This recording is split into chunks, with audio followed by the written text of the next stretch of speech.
Australian wickets on the last day of the final test in Sydney to claim a 3-1 Ashes series victory. After a 40-minute rain delay, the Australians started the day needing 151 runs to avoid their third innings defeat of the series. In the first hour of play, England made the inevitable breakthroughs.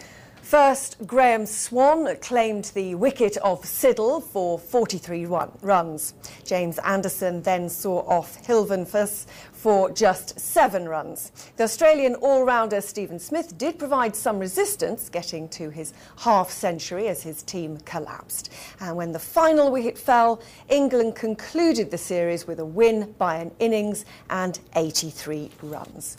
Well, joining me on the line now from the ground is Paul Burnham. He's the founder of the England supporters group called the Barmy Army. Welcome to BBC News, Paul Burnham.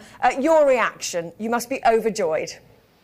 Absolutely. I mean, there's people that have been coming here. It's 26 years since we won over here. The Barmy Army have been coming here since our 5th tour, so it's 16 years for a lot of our guys. So lots of emotion this morning, and it's brilliant to beat them 3-1. I think justifiably so as well.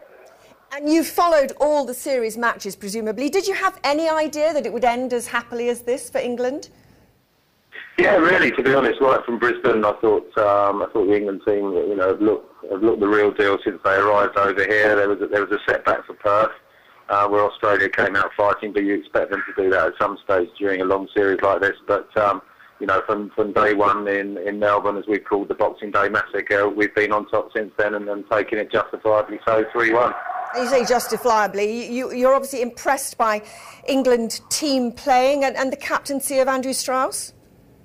Listen, I think they've done it. The captain, the coach in particular, and the whole setup behind the scenes. It's an absolute pleasure to see the team perform like this. It's been so professional, and a lot of credit must go to the ECB. They've obviously worked really well behind the scenes. So we're absolutely loving it. We always have a good time over here anyway, but winning over here is extra special.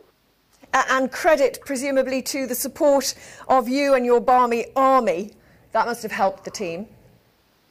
Yeah, I think it has. We've always been there for the boys. Wherever they go in the world, we support the England team, and it's been easy for us this trip winning. It's been quite difficult because some of the Australians haven't taken the winning the way that the losing the way that we have done over the last 16 years. But listen, we're having a great time over here, and the celebration's going to go on for at least 2 days here in Sydney.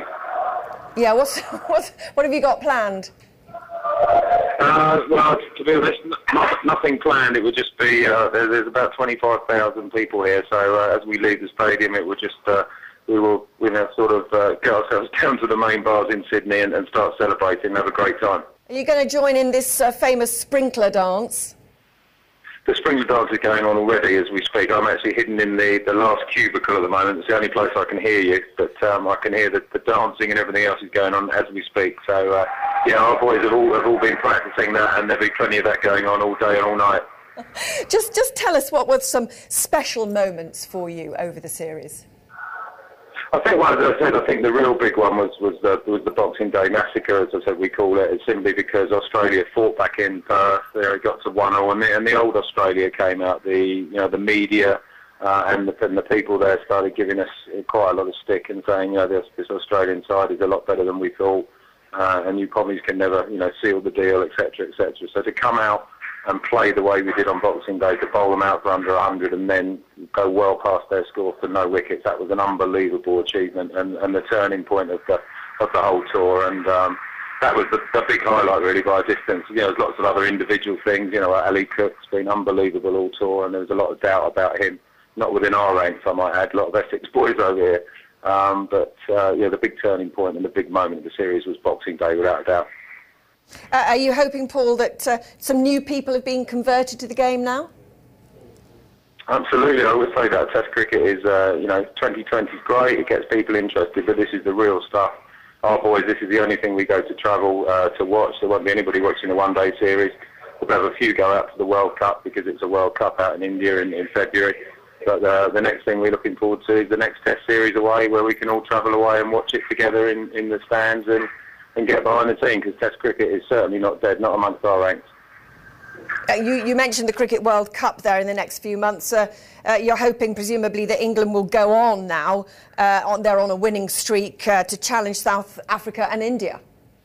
Well, wouldn't that be amazing? Because that would then be the hat trick. We've already be the hat trick within the year. We have the Ashes in Australia and already holding them, and then winning the 2020 last May. So if we can win the 50-50 World Cup, then that would be amazing. Because that would be, as I said, the hat trick, the big three things in cricket, and England will have all three of them.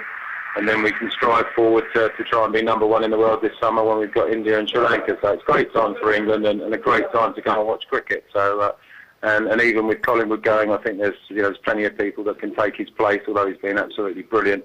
And I think England are going from strength to strength. Paul, many thanks for joining us. I'll let you join your comrades now in the celebrations. Just to remind everybody that England have beaten Australia by an innings and 83 runs to win the 5th Test in Sydney and win the Ashes series 3-1. We'll be joining one of our correspondents, James Pearce, later in the programme.